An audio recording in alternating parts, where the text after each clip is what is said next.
Career में महज 12 फिल्में, जिनमें से 9 सुपर फ्लॉप और बची कुल 3 फिल्मों के गाने उनसे ज्यादा हिट हुए। अगर तुम मिल जाओ जमाना छोड़ देंगे हम, अगर तुम और हिट हुए इनके बोल्ड एंड सेंसुअल सीन। मजे की बात ये रही कि इन फिल्मों से पहले इनके पोस्टर्स ने इन्हें मार्केट का हॉट आइटम बना दिया।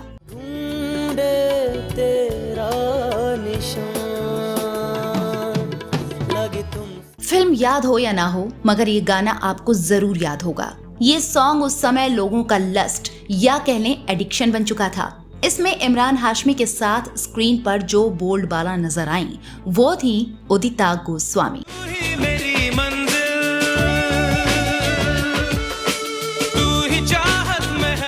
इस फिल्म में उनके जबरदस्त कातिलाना अंदाज ने तहलका मचा दिया और नौजवानों को आहें भरने के लिए मजबूर कर दिया था। मगर इसके बाद ऐसा क्या हुआ कि अखबार, मैगजीन और टीवी पर छाई ये बाला अचानक दिखना बंद हो गई, जो एक ज्वार भाटे की तरह आई और उसी की तरह गायब हो गई।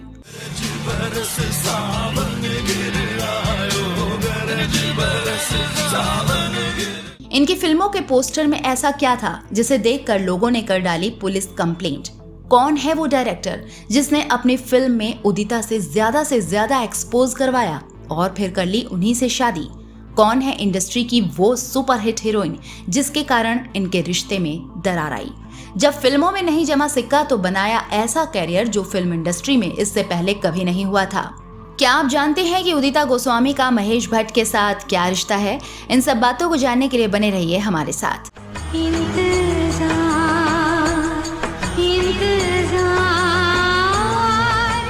आप सभी को मेरा प्रणाम, नमस्कार और आभार। मैं हूं आरजे कंगना और आप देख रहे हैं अपना पसंदीदा YouTube चैनल सिनेमा सफर।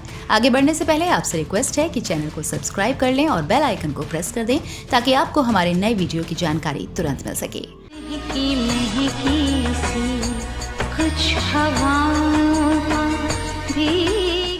दोस्तों, आसमान के सभी सितारों की ना तो चमक एक जैसी होती है और ना ही उम्र।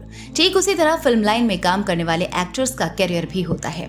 कोई ज्यादा देर तक टिका रहता है तो कोई जल्दी ही गुमनाम बन जाता है। आज हम बात करेंगे हिंदी फिल्मों की एक ऐसी गुमनाम अभिनेत्री की जिसका जादू पहली ही फिल्म से लोगों के सर चढ़कर बोलने लगा था, जिसके ऊपर सबसे बेहतरीन रोमांटिक सॉन्ग्स फिल्माए गए।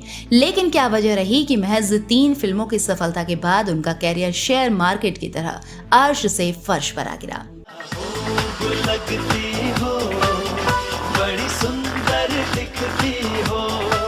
उदिता गोस्वामी फिल्मों में आने से पहले मॉडलिंग में खूब नाम कमा चुकी थी। कैसे और किसने ऑफर की उन्हें उनकी पहली फिल्म, ये सब जानने से पहले आइए देखते हैं उदिता कहां से हैं और मुंबई तक कैसे पहुंची। मेरे हमदम मेरिया। उदिता का जन्म 9 फरवरी 1984 को उत्तराखंड के देहरादून में हुआ था। उनके पिता बनारस के हैं और मां शिलोंग से। उनका बचपन देहरादून में ही बीता। शुरुआती पढ़ाई लिखाई यहीं के कैम्ब्रियन हॉल स्कूल से हुई। 16 साल की उम्र में उन्हें देहरादून में एक फैशन इंस्टीट्यूट के लिए रैंप वॉक करने का मौका मिला। इसके बाद ही उनकी दिलचस्पी मॉडलिंग में बढ़ी और वो इसमें अपना करियर बनाने के लिए दिल्ली आ गईं। यहाँ उनका संघर्ष शुरू हुआ।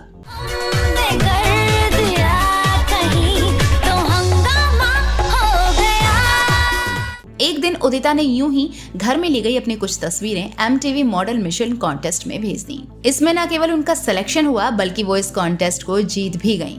धीरे धीरे उन्हें मॉडलिंग के काफी सारे असाइनमेंट्स मिलने लगे। उन्होंने शुरुआत में नोकिया, स्टार मूवीज, पेप्सी और टाइटन वॉच के लिए विज्ञापन भी किए और देखते ही देखते वो दिल्ली की one of the top model बन गई। उदिता पहली इंडियन सुपर मॉडल बनी जो LA मैगजीन के कवर पर फीचर हुई थी।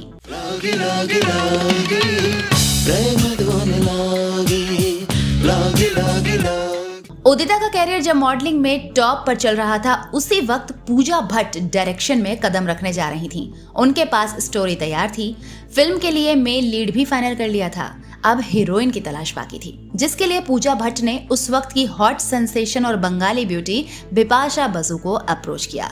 पर बिपाशा की हाई फीस सुनकर पूजा ने कदम पीछे खींच लिए। फिर एक दिन उन्होंने एक मैगजीन में उदिता को नोटिस किया। वो उनसे मिलने दिल्ली पहुंची। दोनों मिले और डील फाइनल हो गई। फिल्म थी पाप। जिससे पूजा डायरेक्शन में अपना डेब्यू करने जा रही थीं, तो वहीं इसी फिल्म से उदिता हीरोइन के रूप में डेब्यू कर रही थीं। इसमें उनके अपोजिट जॉन अब्राहम थे। लेकिन 2003 में रिलीज हुई ये फिल्म बॉक्स ऑफिस पर बुरी तरह फ्लॉप हुई। हालांकि उदिता ने अपनी पहली ही फिल्म से खूब चर्चाएं बटोरी। इसमें एक गाना था मन की लगन, जिसे आज भी सुना जाता है। इस गाने को गाकर राहत फतेह अली खान ने भी बॉलीवुड सिंगिंग में अपना डेब्यू किया था। लगे तुमसे मन की लगन, लगन लगे तुमसे मन की लगन, लगन लगे। पहली फिल्म में देखकर उदिता को 2 और फिल्में मिली, जहर और अक्सर, जिससे उनकी लोकप्रियता में 4 चांद लग गए। फिल्म जहर से मोहित सूरी फिल्म डायरेक्शन में कदम रखने जा रहे थे। इसके लिए पहले मल्लिका शेरावत को अप्रोच किया गया था, पर इमरान हाशमी के कारण उन्होंने इसे करने से मना कर दिया। इसके बाद ये फिल्म उदिता को मिल गई। इस फिल्म से ही उन्हें अपना हमसफर भी मिला था, क्योंकि इसी फिल्म को करने के दौरान ही उदिता और मोहित सूरी के अफेयर की खबरें टिंसल टाउन में गूंजने लगी थी। लम्हे वो बातें कोई ना जाने। मूवी जहर 2005 में रिलीज हुई। इसमें उदिता ने बोल्डनेस की सारी हदें पार कर डाली। उन्होंने इमरान हाशमी के साथ इस कदर बोल्ड सीन दिए कि पब्लिक देखती रह गई। इस फिल्म के गाने काफी मशहूर हुए थे। क्या आप जानते हैं कि फिल्म जहर के पोस्टर ने लोगों को इस कदर भड़का दिया था कि उन्होंने इसकी पुलिस कंप्लेंट तक कर दी थी। दरअसल पोस्टर में उदिता एक सफेद चादर में लिपटी दिखाई देती हैं। तुम्हें हम अपने जिस्मों में कुछ ऐसे बसा लेंगे। इस पोस्टर में चादर का इस्तेमाल जिस ढंग से किया गया, उसे अट्रैक्टिव कहें या सेडक्टिव, पर इसे देखकर लोग जरूर सिनेमा घरों में टूट पड़े। लेकिन वहीं दूसरी तरफ इसका जबरदस्त विरोध भी होने लगा। पोस्टर को देखकर गुस्सा इस कदर बढ़ा कि मुंबई के सांता क्रूज पुलिस स्टेशन में कुछ लोकल लोगों ने इसकी शिकायत दर्ज करा दी। उनकी शिकायत थी कि जहर फिल्म के डिस्ट्रीब्यूटर्स ने फिल्म को प्रमोट करने के लिए इस तरह के पोस्टर का सहारा लिया। हालांकि इस मामले में कोई गिरफ्तारी नहीं हुई, लेकिन उदिता ने जिस बोल्ड अंदाज में पोस्टर में पोज दिए, उस पर न केवल काफी हंगामा हुआ, बल्कि सोशल मीडिया पर उन्हें लोगों ने काफी खरी खोटी भी सुनाई थी।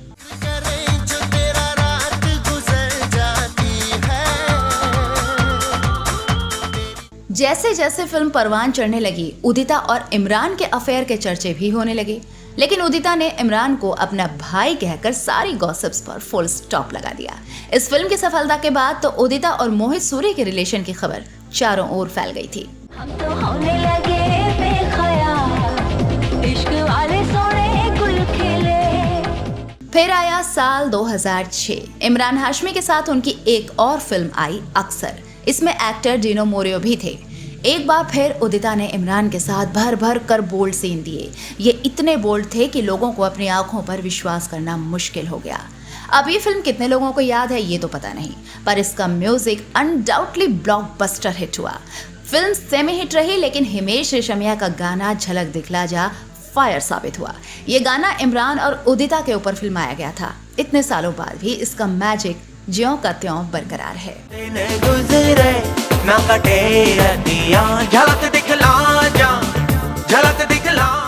इस फिल्म को करने के बाद उदिता रातों रात काफी पॉपुलर हो गई थी और लोग उनकी खूबसूरती के दीवाने हो गए थे। मगर इसके बाद उनका कैरियर तेजी से नीचे गिरने लगा। अक्सर फिल्म के बाद उदिता ने दिल दिया है, अगर, किससे प्यार करूं, फॉक्स, अपार्टमेंट, मेरे दोस्त पिक्चर अभी बाकी है, डायरी ऑफ बटरफ्लाई जैसी फिल्मों में काम किया। मगर एक के बाद दूसरी सभी फिल्में बॉक्स ऑफिस पर औंधे मुंह जा गिरी। ये फिल्में कब आईं, अधिकतर लोगों को तो इसका पता तक नहीं लगा।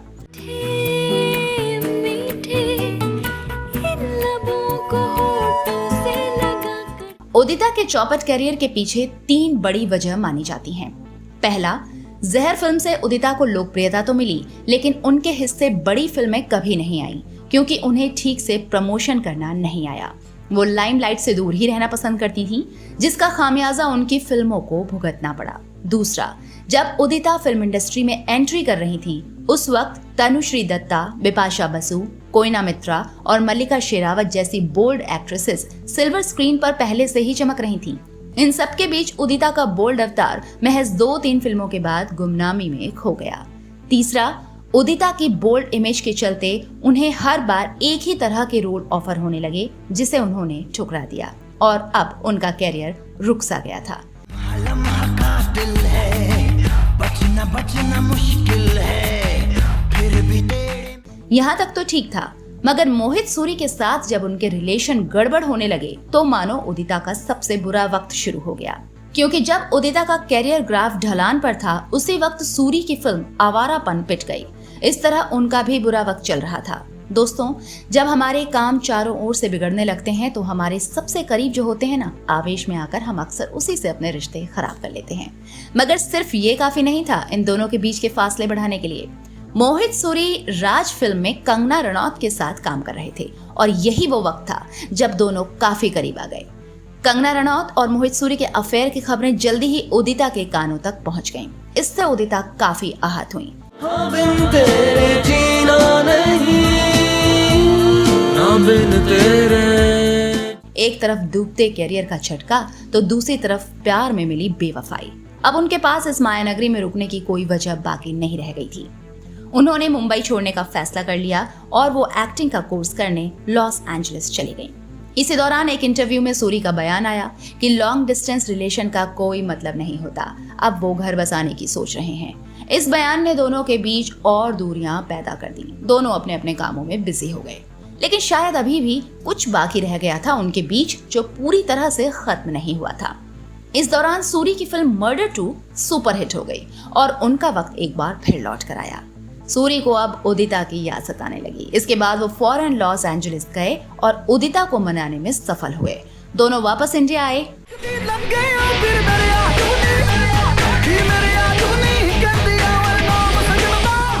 उदिता को ये बात पहले से ही मालूम थी कि एक्टिंग में करने के लिए अब उनके पास कोई खास काम नहीं है। उनका म्यूजिक में इंटरेस्ट था, उन्होंने इसे सीखने की इच्छा जाहिर की तो सूरी ने भी इसका समर्थन किया। फिर उदिता ने डीजे सुकेतु से म्यूजिक की ट्रेनिंग ली और पहली सेलिब्रिटी डीजे बनी। जी हाँ, उदिता से पहले फिल्मों में कोई भी आज तक इस प्रोफेशन में नहीं आया था।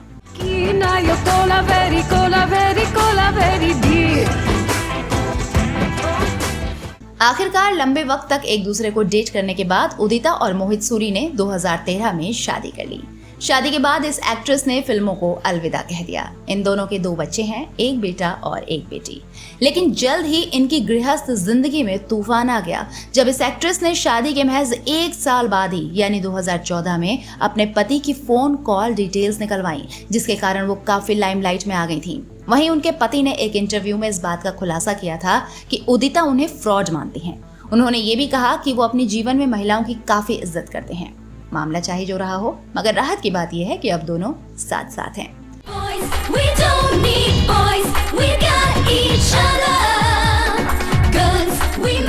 अब बात करते हैं महेश भट्ट और उदिता के रिश्तों की।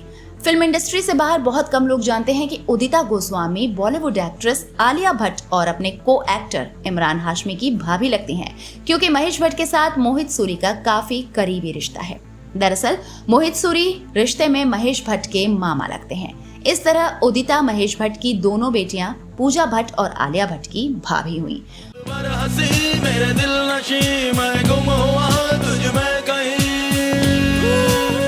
वहीं इमरान हाशमी का भी इन सबसे खास रिश्ता है। आसान भाषा में बात करें तो आलिया भट्ट की दादी और इमरान की दादी दोनों सगी बहनें थीं। इस लिहाज से ये कजिन भाई बहन हुए और उदिता रिश्ते में इमरान हाशमी की भी भाभी बनी। फिलहाल उदिता गोस्वामी अपने परिवार और सफल डीजे कैरियर में काफी खुश और मगन है। वो लाइमलाइट से दूर ही रहती हैं। हम कह सकते हैं कि भले ही काफी कम वक्त के लिए ही सही, पर उन्होंने बड़े पर्दे पर अपनी गहरी आंखों और अदाओं का जो जलवा बिखेरा, वो इन रोमांटिक गानों के जरिए हमेशा हमारे जहन में बसा रहेगा। से भी ना जो टूटे वो रिश्ता जोड़ लेंगे हम अगर तुम। कैसा लगा आपको ये वीडियो? हमें कमेंट करके जरूर बताएं। साथ ही सिनेमा सफर को लाइक, सब्सक्राइब और शेयर करना ना भूलें। मैं आरजे कंगना आपसे इजाजत लेती हूँ। नमस्कार।